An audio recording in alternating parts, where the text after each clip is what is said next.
কৃষক কৃষি তার উন্নয়ন সব নিয়ে আমাদের এই আয়োজন। বাংলার কৃষি বাংলার কৃষি বাংলার কৃষি ফলবে ফসল ভরবে গোলা আরো বেশি বেশি বাংলার কৃষি বাংলার কৃষি বাংলার কৃষি বাংলার কৃষি বাংলার কৃষি। কৃষি তথ্য প্রযুক্তি পরামর্শ এবং মাঠ ফসলের করণীয় সম্পর্কে জানাতেই আমাদের এই বাংলার কৃষি। প্রিয় কৃষক ভাইরা, বাংলাদেশ টেলিভিশনের নিয়মিত কৃষি বিষয়ক অনুষ্ঠান বাংলার কৃষি দেখার জন্য আমি আব্দুল শহীদ মিঠু আপনাদের আমন্ত্রণ এবং শুভেচ্ছা জানাচ্ছি। আমাদের আজকের বিষয় তেল জাতীয় ফসলের উৎপাদন বাড়াতে সূর্যমুখীর আবাদ। আমাদের দেশে ভোজ্য তেলের ঘাটতি রয়েছে। এদেশে ভোজ্য তেল হিসেবে সরিষা ও সয়াবিন ব্যবহৃত হয়ে থাকে, অথচ সূর্যমুখী বিশ্বের দ্বিতীয় প্রধান তৈলবীজ ফসল। সূর্যমুখীর তেল স্বাস্থ্যের জন্য বেশ উপকারী, সেজন্য দেশের পাহাড়ি এলাকায় সূর্যমুখীর চাষ সম্প্রসারণের চেষ্টা চলছে। সূর্যমুখীর তেলে শতকরা 40 থেকে 45% লিনোলিক অ্যাসিড রক্তে কোলেস্টেরল পরিমাণ কমায়। এ তেলে ক্ষতিকারক ইউরিক অ্যাসিডও নাই।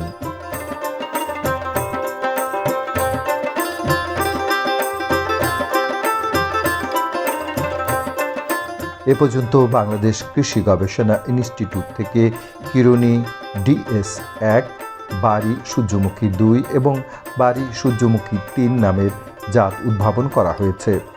হাইব্রিড জাতের মধ্যে রয়েছে PSC 34, MFSH 17, KCSS 44, সূর্য 51, সানব্রেড 275, PSC 1091 এবং KBHS 1।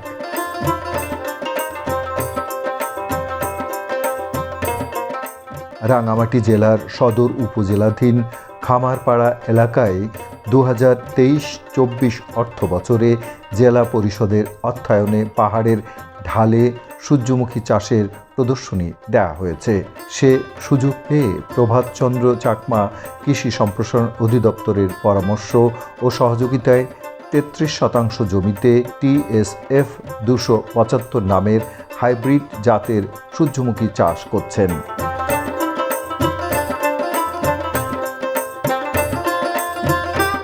আদিকাল থেকে আমরা দেখে আসছি যে মানুষ প্রয়োজনে বিভিন্ন রকমের ফসল উৎপাদন করছেন। আমাদের দেশে ভোজ্য তেলের কিছুটা ঘাটতি রয়েছে, এই জন্য সরকার বিভিন্নভাবে চেষ্টা করছে ভোজ্য তেল বৃদ্ধি করার জন্য। আমরা পাহাড়ে দেখতে পাচ্ছি এখানে সূর্যমুখীর চাষ করছেন, এবং এই সূর্যমুখীর চাষটা কিভাবে ওনারা আরম্ভ করলেন এ ব্যাপারে এই ভাইয়ের সাথে কথা বলে জানবো। কি নাম আপনার?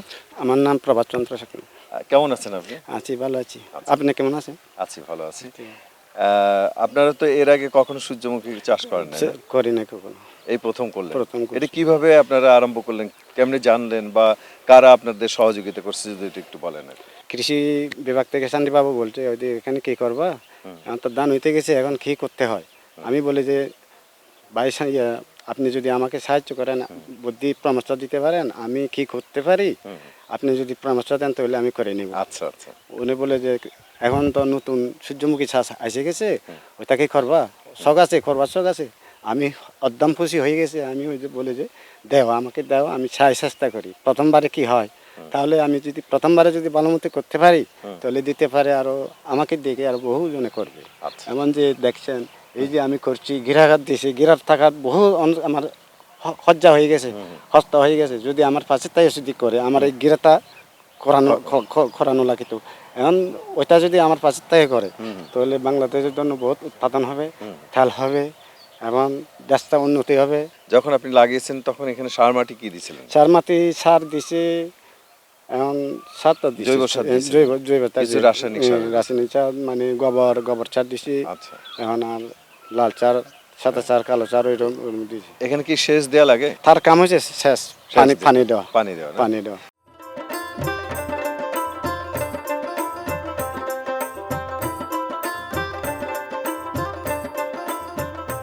4টি চাষ দিয়ে ডিসেম্বর মাসে বীজ বপন করেন তিনি।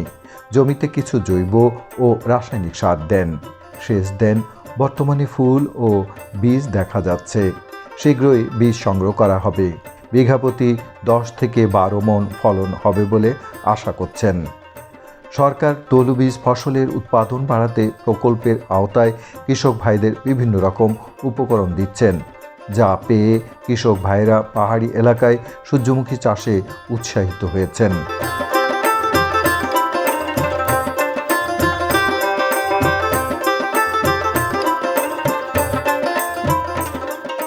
উপসহকারী কৃষি কর্মকর্তাগণ কৃষক ভাইদের মাঠে গিয়ে পরামর্শ প্রদান করে যাচ্ছেন। পাহাড়ি জমিতে সূর্যমুখী চাষ করতে অগ্রহায়ণ অথবা জ্যৈষ্ঠ মাসে 50 সেন্টিমিটার দূরত্বে সারিতে 25 সেন্টিমিটার দূরে দূরে বপন করতে হয়।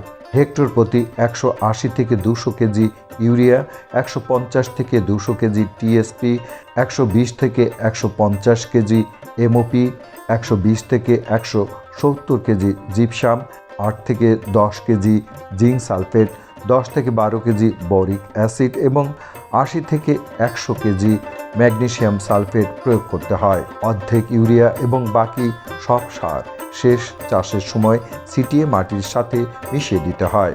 বাকি ইউরিয়া 2 ভাগ করে 1 ভাগ চারা গজানোর 20 থেকে 25 দিন পর এবং বাকি অর্ধেক 40 থেকে 45 দিন পর ফুল ফোটার আগে প্রয়োগ করতে হয়।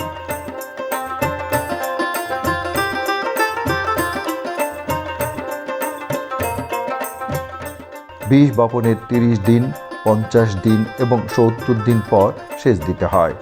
আগাছা দমন করতে হয়। বীজ বপনের 90 থেকে 110 দিনের মধ্যে ফসল সংগ্রহ করা যায়। বিছা পোকা গাছের পাতা খেয়ে ফেলে। ডায়াজিনন 60 ইসি প্রতি লিটার পানিতে 2 মিলিলিটার হিসেবে মিশিয়ে স্প্রে করা যায়। পাতা ঝলসানো রোগ দেখা দিলে প্রতি লিটার পানির সাথে 2 গ্রাম রোপরাল 50 WP মিশিয়ে 10 দিন পর পর 3 বার স্প্রে করতে হয়।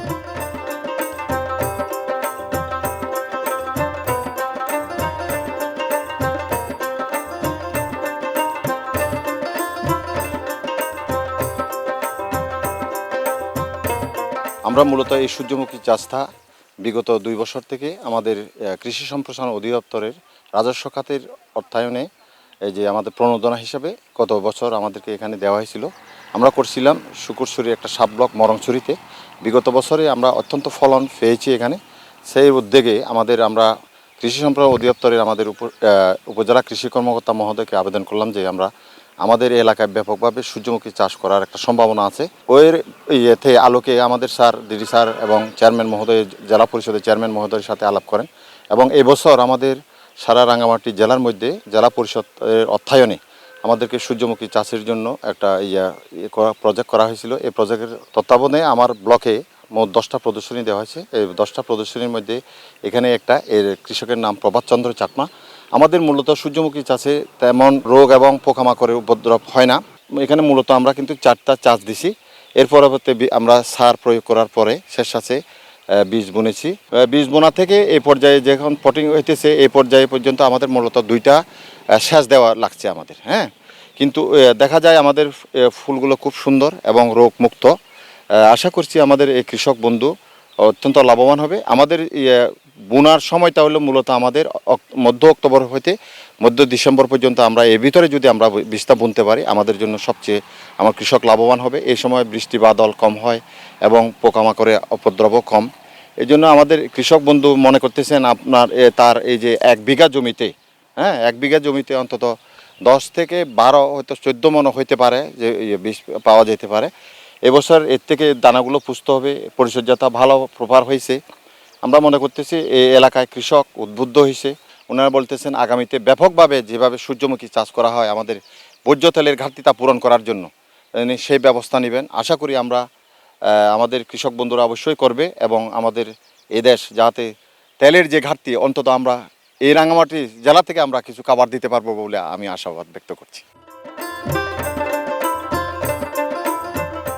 সূর্যমুখীর বীজ শুকিয়ে ড্রামে সংরক্ষণ করা যায়। শুকনো বীজ বস্তায়ও রাখা যায়। প্রয়োজন মতো বীজ ঘানিতে নিয়ে তেল উৎপাদন করা যায়। সূর্যমুখীর তেল অন্যান্য তেলের চেয়ে ভালো।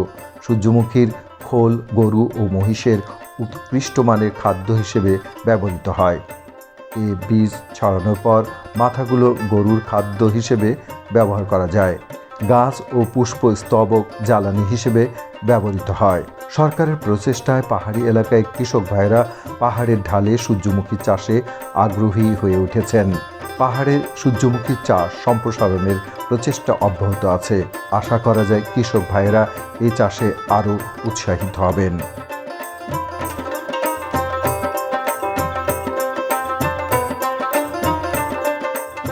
বাংলার কৃষি বাংলার কৃষি বাংলার কৃষি।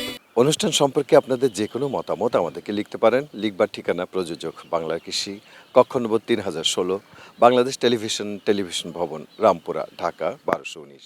ইমেল বাংলার কৃষি 1314@gmail.com। Facebook Bangladesh television. ইচ্ছে করলে অনুষ্ঠানটি ইউটিউবে দেখতে পারেন। ভোজ্য তেলের চাহিদা পূরণে সূর্যমুখীর আবাদ সমগ্র পার্বত্য অঞ্চলে ছড়িয়ে পড়ুক, এটাই আমাদের প্রত্যাশা। কৃষক ভাইরা, আজ এ পর্যন্তই। আপনারা সবাই ভালো থাকুন, সুস্থ থাকুন। আল্লাহ হাফেজ। কৃষক কৃষি তারু